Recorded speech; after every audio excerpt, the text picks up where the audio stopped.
Hello વિદ્યાર્થી મિત્રો, કેમ છો બધા? મજામાં ને? મારી આ યુટ્યુબ ચેનલમાં આપ સૌનું સ્વાગત છે. તો આજે આપણે જોઈશું 12th સાયન્સ ચેપ્ટર 1 દ્રાવણો એટલે કે સોલ્યુશન. તો આજનો આપણો ટોપિક છે પ્રવાહી દ્રાવણોના બાષ્પ દબાણ. બરાબર, તો આની અંદર દેખો, પ્રવાહી દ્રાવણમાં બાષ્પ દબાણ એટલે કે દ્રાવ્ય, ઘન પ્રવાહી દ્રાવણમાં બાષ્પ દબાણ એટલે કે દ્રાવક. પહેલું, પ્રવાહી દ્રાવણમાં બાષ્પ દબાણ. પ્રવાહી દ્રાવક હશે ને પ્રવાહી શું હશે? દ્રાવ્ય. બંને શું હશે? પ્રવાહી. તો જો બે બાષ્પશીલ પ્રવાહીના દ્વિઅંગી દ્રાવણને ધ્યાનમાં લો. બે પ્રવાહી હોય એવા તો બે ઘટકોને 1 અને 2 તરીકે દર્શાવો. આ પ્રવાહી દ્રાવક છે, આવી રીતના આ દ્રાવક પ્રવાહી, અને ઉપરથી હું દ્રાવ્ય તરીકે બી પ્રવાહી નાખી. તો આ પ્રવાહી ના પ્રવાહી બંને મિક્સ થયું. હવે આને મેં પહેલું નામ આપ્યું દ્રાવકને, ના દ્રાવ્યને બીજું નામ આપ્યું, અને આ બન્યું દ્રાવણ. તો આને 1 અને આને 2 નામ આપો, એમ કહેવા માંગે છે. બરાબર, ઓકે.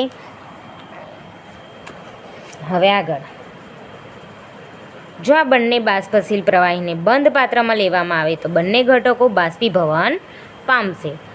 શું કરવાનું? બંધ કરવાના આવે છે બાષ્પશીલ પ્રવાહીને. બરાબર, જેથી બાષ્પકલા અને પ્રવાહી કલા વચ્ચે સંતુલન સ્થપાય. બંધ પાત્રમાં લેવામાં આવે, આમ ઉપરથી બંધ કરી દેવાનું. બરાબર, એવું, જેથી બાષ્પકલા અને પ્રવાહી કલા વચ્ચે સંતુલન સ્થપાશે. ધારો કે કુલ બાષ્પ દબાણ એટલે કે પી ટોટલ બાષ્પ દબાણ હોય તો પી, અને કુલ કીધું એટલે શું લખવાનું? પી ટોટલ. બાષ્પ દબાણ એટલું હોય તો પી, અને કુલ કીધું એટલે પી ટોટલ. તો ઘટક 1નું બાષ્પ દબાણ P1 અને તેના મોલ અંશ આપણે શું લીધા? X1. ઘટક 2 છે એનું બાષ્પ દબાણ P2 અને તેના મોલ અંશ X2. હવે રાઉલ્ટનો નિયમ. ફ્રેન્ચ વૈજ્ઞાનિક રાઉલ્ટે પ્રવાહી દ્રાવણ માટે બાષ્પ દબાણ અને મોલ અંશ વચ્ચેનો જથ્થાત્મક સંબંધ સ્થાપ્યો. શેના વચ્ચે? બાષ્પ દબાણ એટલે કે P અથવા તો P0 અને મોલ અંશ એટલે કે X વચ્ચેનો. બરાબર, બાષ્પશીલ પ્રવાહીના દ્રાવણ માટે દ્રાવણના દરેક ઘટકનું આંશિક દબાણ, હવે આંશિક દબાણ P અથવા તો P0, આંશિક દબાણ બાષ્પ દબાણ દ્રાવણમાં રહેલા મોલ અંશના સમપ્રમાણમાં હોય છે. P બાષ્પ દબાણ અથવા તો શું છે? આંશિક બાષ્પ દબાણ P અથવા તો P0 કોના સમપ્રમાણમાં હોય? મોલ અંશના સમપ્રમાણમાં હોય છે. આવી રીતના. હવે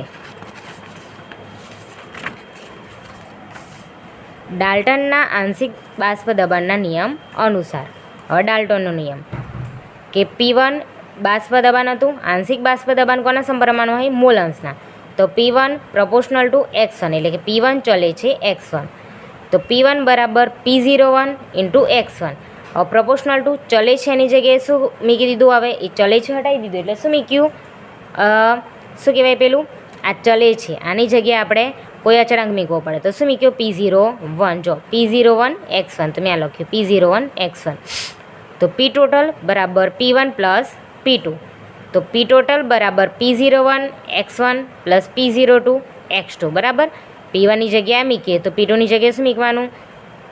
આવી રીતના P2ની જગ્યાએ P02 X2. બરાબર, તો P02 X2. તો P ટોટલ બરાબર P01 કૌંસમાં X1ની જગ્યાએ જો આવી રહ્યો મોલ અંશ 1 હોય, 1 બરાબર X1 પ્લસ X2 સરવાળો હોય.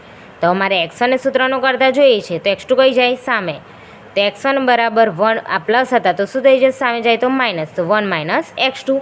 બરાબર, હવે X1ની કિંમત મૂકીએ, આ X1ની કિંમત આની અંદર મૂકીએ તો મૂકી, જો એક તો પણ ના ઉડી છે. બરાબર, તો જો આ મૂકી P ટોટલ બરાબર P01. હવે X1ની જગ્યાએ કિંમત મૂકી દીધી 1 માઇનસ X2, P02 X2.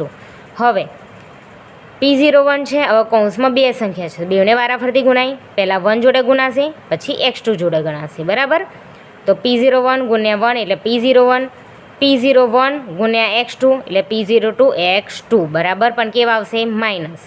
હવે જે બચ્યા એ P02 ઇન્ટુ X2, આ પ્લસ છે એને આગળ લઈએ, માઇનસ છે એને પાછળ, તો આવું થશે P01 પ્લસ પાછળનું આગળ આવ્યું એટલે P02 X2, અને આ પાછળ જશે માઇનસ એટલે માઇનસ P01 X2. હવે આમાં દેખો બેમાં X2 કોમન છે એટલે કોમન કાઢી લઉં છું. તો દેખા કોમન કાઢ્યા, P01 એમના એમ પ્લસ એટલે પ્લસના પ્લસ. હવે X2 કોમન કાઢ્યા એટલે X બંનેમાંથી શું કોમન નીકળે એવું છે? બંનેમાં શું સરખું? X2. તો X2 મેં કોમન કાઢ્યા તો P02 માઇનસ P01 1. ઓકે, આવું સૂત્ર આપણને મળે. બરાબર, આવું સૂત્ર આપણને મળશે. તો પી ટોટલ બરાબર કુલ બાષ્પ દબાણ, P1 એટલે ઘટકનું બાષ્પ દબાણ, X એટલે મોલ અંશ, X1 એટલે ઘટક 1ના મોલ અંશ, X2 એટલે ઘટક 2ના મોલ અંશ, P1 એટલે ઘટક 1નું દ્રાવણમાં બાષ્પ દબાણ, P2 એટલે ઘટક 2નું દ્રાવણમાં બાષ્પ દબાણ, P01 એટલે શુદ્ધ ઘટક 1નું બાષ્પ દબાણ અને P02 એટલે શુદ્ધ ઘટક 2નું બાષ્પ દબાણ. આ P01 છે, આ P02, આ P01. ઓકે ઓકે વિદ્યાર્થી મિત્રો, જો આપણો આજનો ટૉપિક જોઈ લો. જો તમને મારો વિડીયો ગમ્યો હોય તો લાઇક, શેર અને સબસ્ક્રાઈબ કરજો. મળીએ નેક્સ્ટ વિડીયોમાં. Bye bye.